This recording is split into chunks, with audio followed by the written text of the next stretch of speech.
மதியின் கவிகள் தலைப்பு ஆண்மகனை வர்ணிக்கும் கவிதை. அதாவது பசங்க பொண்ணுங்களை எவ்வளவு அழகா வர்ணிப்பாங்க, அவங்களுடைய கம்மல், அவங்களுடைய புடவை. இதுவே பொண்ணுங்க பசங்களை வர்ணிச்சா எப்படி இருக்கும் அப்படின்றதுதான் என்னோட கவிதை.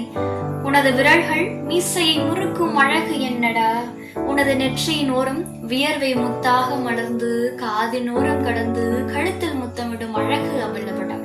உனது காப்பினை இறுக்கி பிடித்து பின்னே நகர்த்தும் கம்பீரமும் ஒரு வித அழகுதானடா. காலினை பின்புறம் எடுத்து வேட்டியை மடித்து கட்டுவதும் ஒரு வித மகிழ்வுதானடா. உனது நெற்றியில் வைக்கும் சந்தனமும் பெண்களை மயக்கும் வித்தைதானடா.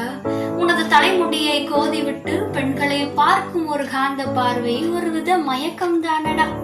சட்டை உடுப்பினை உனது கைகளால் ஏற்றிவிட்டு நடக்கும் உனது கம்பீர நடையும் ஒரு வித அழகுதானடா என்று கூறி ஆண்மகனின் கள்ள சிரிப்பு தானடா, அவனின் மழலை நடிப்பு தானடா என்றும் அதன் அழகை வர்ணிக்க வார்த்தை இல்லையடா, என்றும் வர்ணித்து பேச ஒரு அகராதி போதாதடா.